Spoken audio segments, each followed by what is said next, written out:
About a year and a half ago, I was speaking at Douglas College, and I had the opportunity to meet this young gentleman, Erez Avramov. Have I got that right? Erez, almost close. Erez. He lives in North Vancouver, but he was born in Israel and has a wonderful story to tell and a personality to match it. And I thought it would be wonderful for my audience to meet you and hear your story, particularly how you have overcome some pretty significant challenges that most of us might never face. Hopefully not. So welcome to the program. It's good to have you here. All right. Thank you, Peter. It's a pleasure to be with you. So why don't we start out with your military background? You Sure. were in the Israeli army, I understand. Yep. And how long was that? How did you get into that? Was that mandatory when you lived over there? Sure. So, of course, I was born and raised in Israel, and in Israel, military service is compulsory, 3 years for men, 2 years for women. As a young child, I was always very adventurous, very outdoors type of person.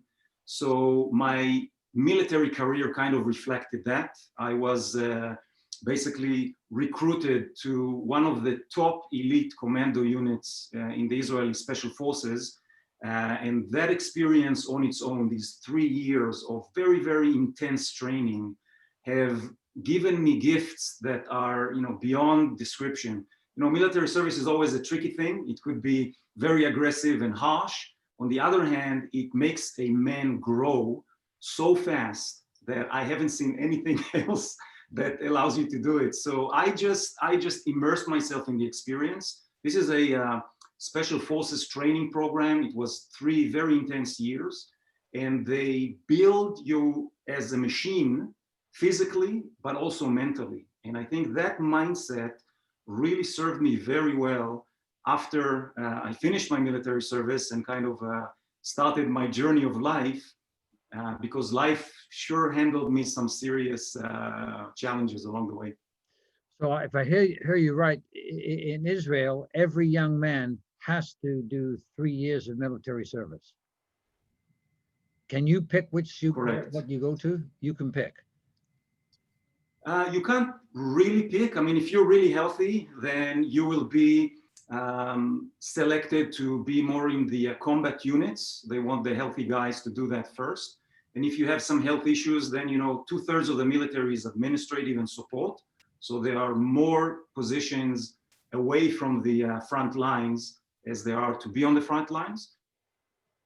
And it's mandatory for every young man in Israel to do three years for men and 2 for women.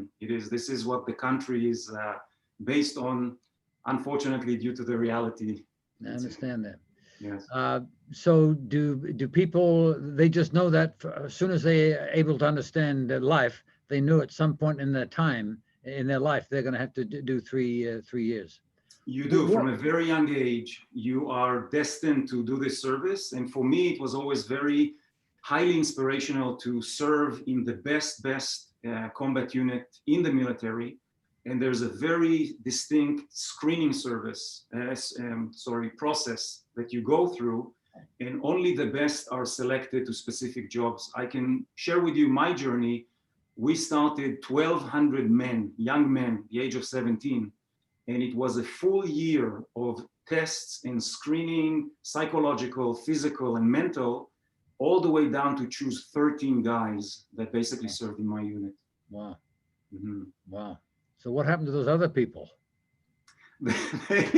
You know what? This is exactly what happens when life kind of punches you in the face, right? Because it's too difficult, too demanding, too physical.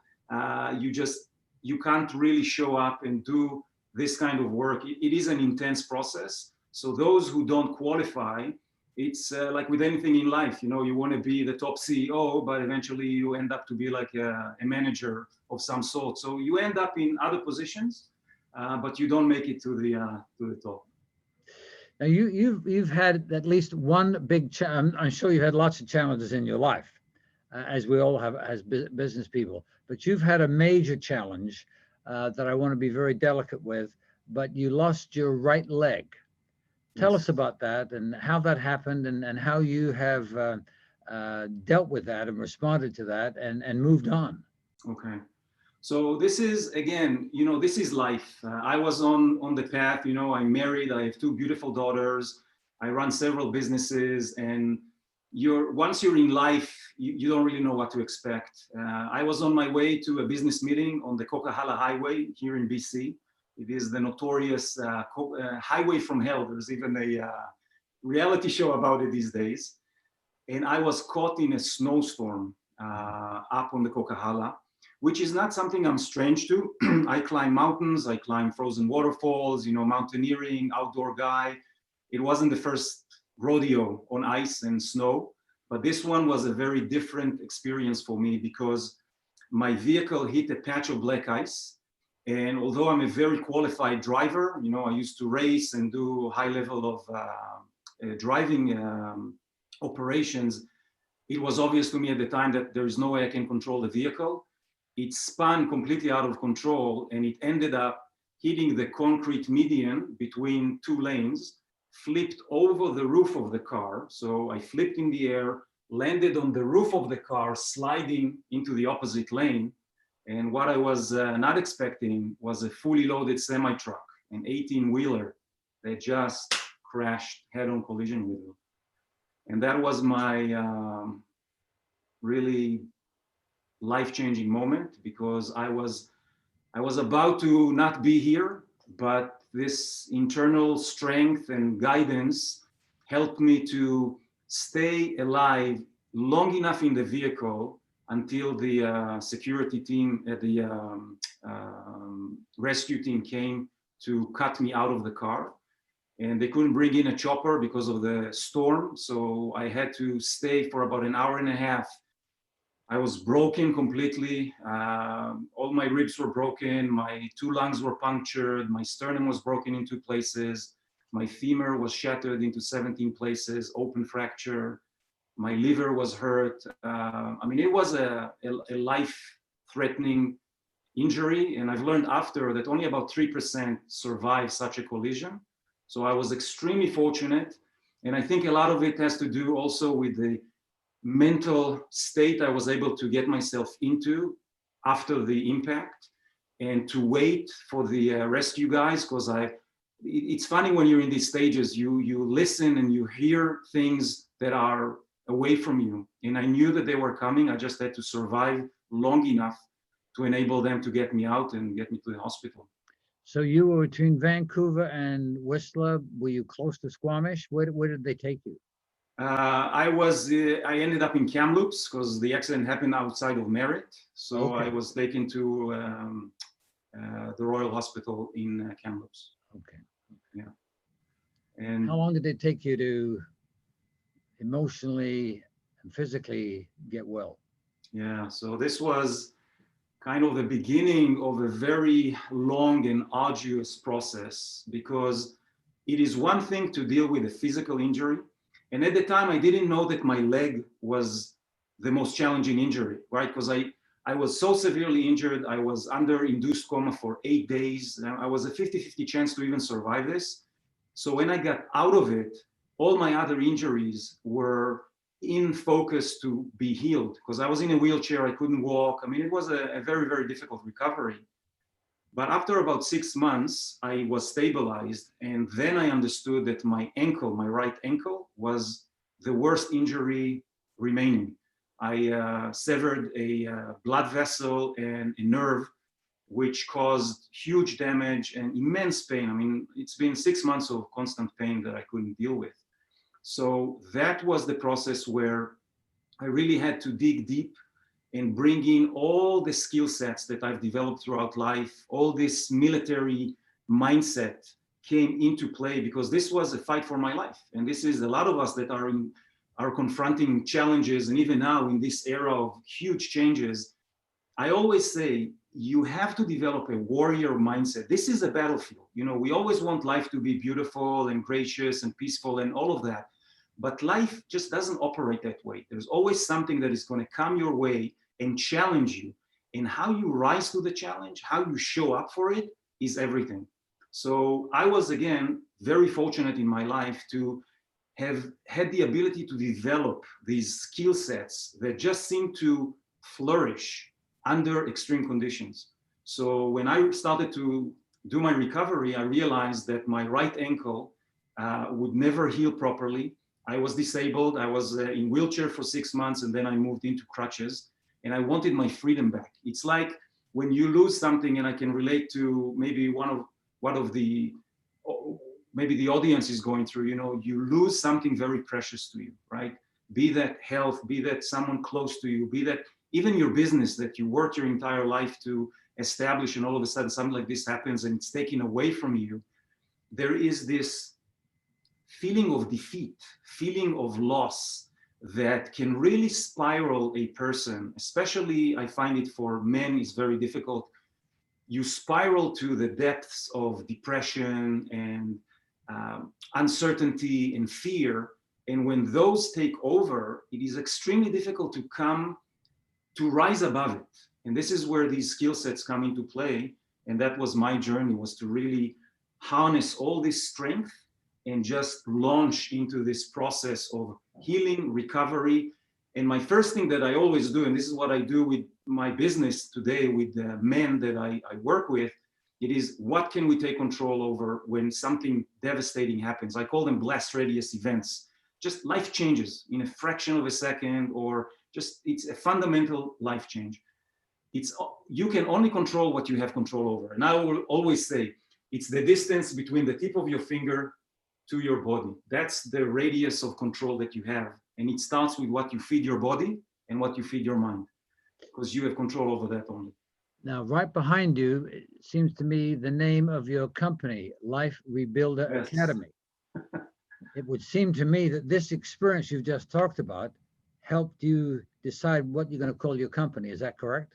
Yeah, that was my transformation in business. I was in real estate for many years, and the Life Rebuilder Academy is the brainchild of not one near-death experience, the accident we talked about, but I had 3. So this is, sometimes when I speak about this, it sounds completely insane, but it was the car accident that actually led to an elective amputation. So I lost my leg by choice, you can say, because it was damaged to such a level that I was disabled. I couldn't function in life. I wanted my mobility back, and I knew that I needed to do something to move forward in life. And I took this leap of faith because I've done my work. I'm a very thorough guy when it comes to achieving goals. And I realized that an elective amputation would be probably the best solution for me, not knowing what the result will be. But I prepared for the elective amputation for 1.5 years. It was like a military operation. And when the day came and I was on the operating table, and I told the surgeon, do your best, and hopefully I'll come out of it better than where I am. And that was the case. I recovered relatively very quickly, bringing in all these skill sets that I've developed to be able to, as soon as I got my prosthetic leg, I was walking the same day without aids. The second day I was riding a bicycle. The third day I was driving a car. And that's when I realized that if you can take this skill set and transfer it into life, relationship, business, any challenge you are confronted with, you can rise above that challenge and transform. And this is the birth child of the brainchild of the Life Rebuilder Academy. Well, how do people get a hold of you and sign up for your program?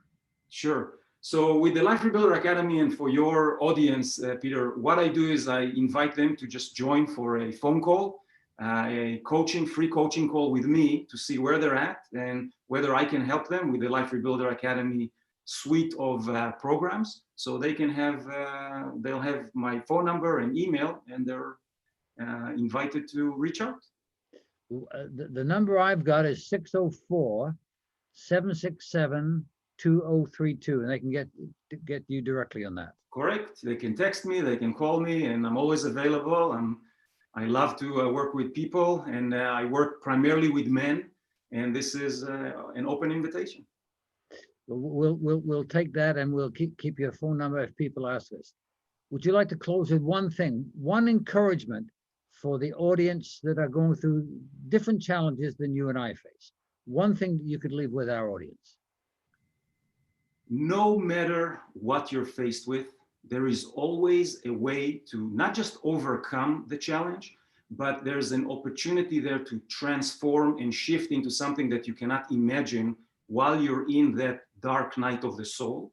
So that positivity is the message that I always share with others. Everything is possible. It's not a cliche, but you need to build yourself up in order to do it. Well, you've done it. You're a walking example. On a leg and a half, you're a walking example, and I'm proud to know you. Thank you so much for being part of this program this morning. Thank you, Peter, for inviting me, and it's always a pleasure.